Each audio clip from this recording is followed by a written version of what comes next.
السلام علیکم۔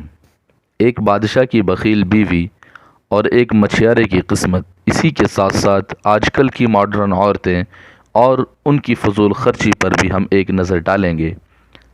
اس سے پہلے نئے آنے والے ناظرین سے درخواست ہے کہ ہمارے یوٹیوب چینل معرفت الہی کو سبسکرائب کریں اور پاس ہی موجود گھنٹی کے بٹن کو دبا دیں تاکہ اسی طرح کی دلچسپ اور دینی ویڈیوز آپ تک پہنچتی رہیں۔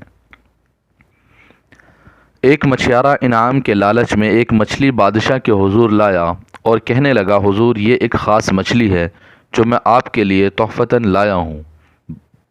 بادشاہ نے اس کا یہ تحفہ قبول کر کے اسے 4000 درہم انعام میں دیے۔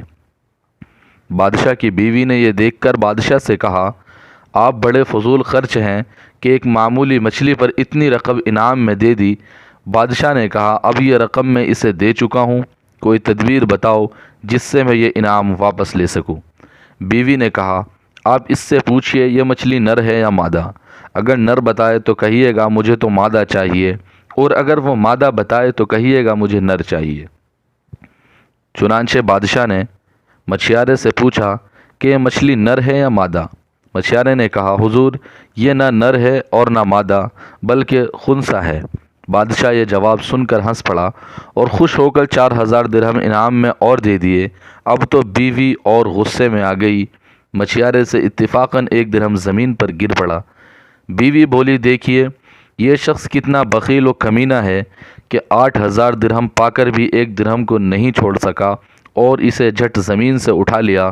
آپ اس کی اسی بات پر ناراض ہو کر سارے درہم واپس لے لیں۔ بادشاہ نے مچھیارے سے پوچھا، کیوں میاں 8000 درہم میں سے تم 1 درہم کو بھی نہ چھوڑ سکے؟ اتنی کمینگی کا اظہار تم نے کیوں کیا؟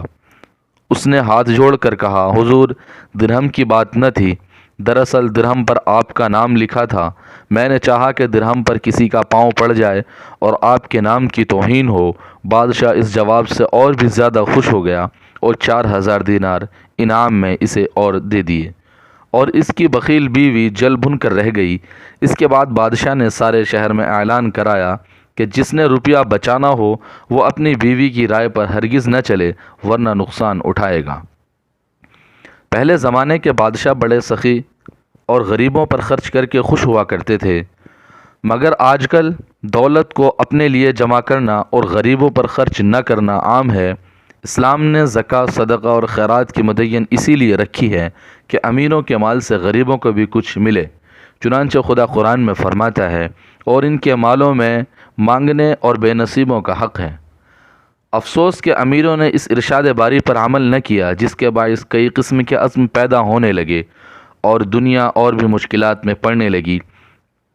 یہ بھی معلوم ہوا کہ کوئی غریب آدمی چاہے کتنا معمولی تحفہ بھی لائے، اس کی دلجوئی کرنے کے لیے اسے قبول کر لینا چاہیے۔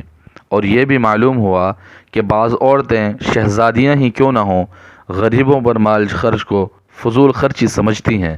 اپنے لیے شاپنگ کے لیے نکلیں تو چاہے ہزاروں کا خرچ ہو جائے، اسے فضول خرچ نہیں سمجھتی۔ ہمارے ہی وطن عزیز میں جو سرخ پاؤڈر، لپسٹک اور میک اپ کا سامان مصنوعی حسن کے لیے درآمد کیا جاتا ہے، اگر اسے ایک مدت کو بند کر دیا جائے تو ملک بہت بڑی فضول خرچی سے بچ کر کافی زر مبادلہ بچا سکتا ہے، مگر نہیں۔ فیشن پر جس طرح روپیہ پانی کی طرح بہایا جاتا ہے، ہماری ماڈرن عورتیں اسے فضول خرچی نہیں سمجھتیں۔ جائز خرچ کی تو پرواہ نہیں، لیکن فضول خرچ کا یہ عالم ہے جس میں ایک مصنف نے ایک شعر اس طرح لکھا ہے میاں کو حکم بیوی کا کہ آٹا ہو نہ ہو، ہے میاں کو حکم بیوی کا کہ آٹا ہو نہ ہو، سرخ پاؤڈر کی مگر تعمیل فوراً چاہیے۔ دیکھتا ہے کون اب سینے پرونے کی تمیز، دیکھتا ہے کون اب سینے پرونے کی تمیز، آج کل تو لڑکیوں میں شوق فیشن چاہیے۔ آج کل بیاہ شادیوں میں جس قدر فضول خرچی ہوتی ہے، یہ سب عورتوں کی رائے پر چلنے کا نتیجہ ہے، ورنہ حضور اکرم صلی اللہ علیہ وسلم کی تعلیم تو اتنی پاکیزہ اور آرام دہ ہے کہ اس پر عمل کر کے آدمی دین بھی بچا لیتا ہے اور دنیا بھی۔ حضور اقدس صلی اللہ علیہ وسلم بڑھ کر امیر اور کون ہو سکتا ہے؟ دونوں جہانوں کے آپ مالک ہیں، دونوں جہاں آپ کے قبضے و اختیار میں ہیں۔ باوجود اس کے حضور نے جب خاتون جنت یعنی اپنے صاحبزادی حضرت فاطمہ رضی اللہ تعالی عنہ کا نکاح فرمایا تو جہیز میں کیا دیا؟ آج کل تو رنگا رنگ کے متعدد جوڑے، سونے کے گہنے، صوفہ سیٹ اور خدا جانے کیا کیا دیا جاتا ہے، اور ان سب چیزوں کی پہلے نمائش کی جاتی ہے۔ مگر سبحان اللہ، بادشاہ کونین کی صاحبزادی خاتون جنت جب اپنے محبوب کائنات باپ کے گھر سے چلی تو جہیز میں کیا لے کر چلی؟ سنیے۔ چلی تھی باپ کے گھر سے نبی کی لاڈلی پہنے، چلی تھی باپ کے گھر سے نبی کی لاڈلی پہنے، حیا کی چادر عفت کا جامہ صبر کے گہنے۔ ویڈیو پسند آنے کی صورت میں چینل کو سبسکرائب اور ویڈیو کو لائک کرنا نہ بھولیں۔ ملتے ہیں پھر اسی طرح کی کوئی دلچسپ ویڈیوز میں۔ اتنے اپنا اور اپنوں کا خیال رکھیں۔ اللہ حافظ۔